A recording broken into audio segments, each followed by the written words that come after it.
Okay, so today we're going to break down the really intense calculations behind a potential U.S. strike on Iran. We're going to get past all the tough talk and headlines and look at the actual military options on the table. What could they really achieve? Let's dive in. And really, this is the one question that matters most. It's not just about who has the bigger missiles or more jets. At the end of the day, any military action is just a tool to get something done. So the real question that planners are wrestling with is, what would a strike actually accomplish? All right, so to really get a handle on the options, we first have to look at the pieces on the board, so to speak.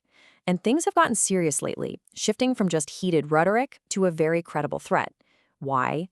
Because the US has been moving some major military assets into the region. Yeah, the whole strategic landscape has changed. The hardware is now in place, which means a potential strike isn't some far-off idea anymore. It's a very real possibility. So what kind of firepower are we actually talking about here? Well, it's pretty extensive. You've got the USS Abraham Lincoln carrier group, which is a massive show of force on its own.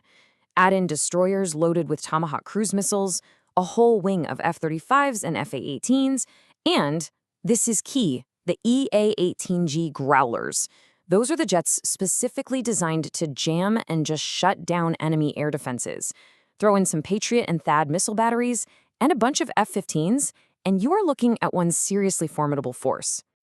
So with all that military muscle sitting right there, the big question becomes, what's the target? It turns out analysts are zeroing in on one specific and incredibly high-stakes option that goes way beyond your typical military strike. And see, here is the strategic puzzle. You could hit missile silos, you could bomb military bases, sure. But some experts are saying that might not actually be enough to really change the regime's behavior or weaken them in a way that truly matters. So what's the alternative then? This is it. This is the most dramatic option on the table. According to Michael Carpenter, who used to be on the U.S. National Security Council, the most plausible military move isn't hitting buildings. It's targeting the head of the entire regime, Ayatollah Ali Khamenei. We're talking about a classic decapitation strike. The official term for this kind of thing is a capture or kill operation. The name says it all, right? The entire goal is to remove one single high-value person from power. And there's actually a recent and pretty controversial model for this, the seizure of Venezuela's former president. So there's a kind of blueprint for how you might plan something this complex. But planning a mission like this is one thing. Actually pulling it off, that's a whole other story. And this particular option is absolutely loaded with enormous risks and, frankly, a very questionable outcome.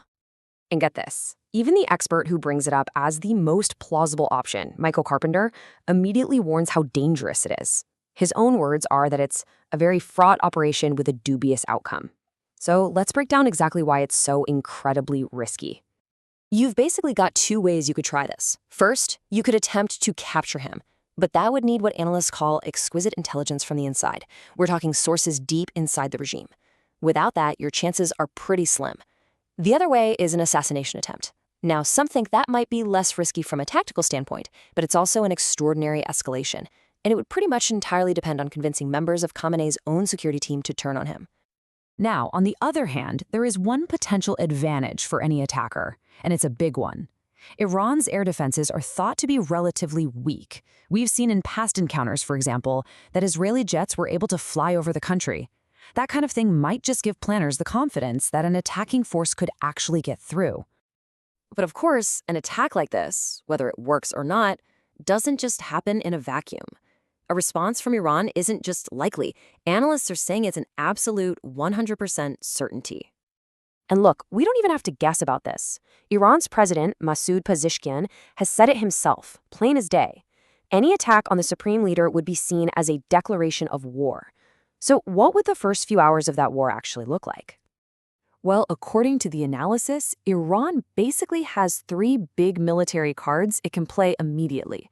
First, they could try a complex swarm attack on that U.S. carrier group. Second, they could launch missiles at the dozens of U.S. military bases all over the Gulf. Or third, they could try to choke off the world's oil supply by mining the Strait of Hormuz. But here's the catch. Each of those options has huge problems for Iran. Trying to hit a moving aircraft carrier in the middle of the massive Indian Ocean, it's incredibly hard. Iran might not even be able to find it. Hitting U.S. bases in places like the UAE or Qatar, that would automatically drag those Gulf states into the war, a massive escalation. And mining the strait, that would rely on submarines that you can bet the U.S. Navy would be tracking very, very closely.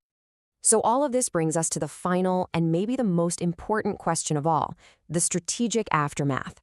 Let's just say the mission somehow succeeds and Iran's response is limited. What has really been achieved? I mean, this is the million-dollar question, isn't it? If you remove the supreme leader, is there any guarantee at all that his replacement would be any friendlier to U.S. interests? It's really not clear that changing the guy at the very top would actually change the fundamental policies of the entire state. And we have to remember what kind of regime we're talking about here. This is a system that has held on to power by killing an estimated 30,000 of its own citizens just to crush protests. A regime that is that brutal and that cohesive probably isn't going to just fall apart because you remove one person.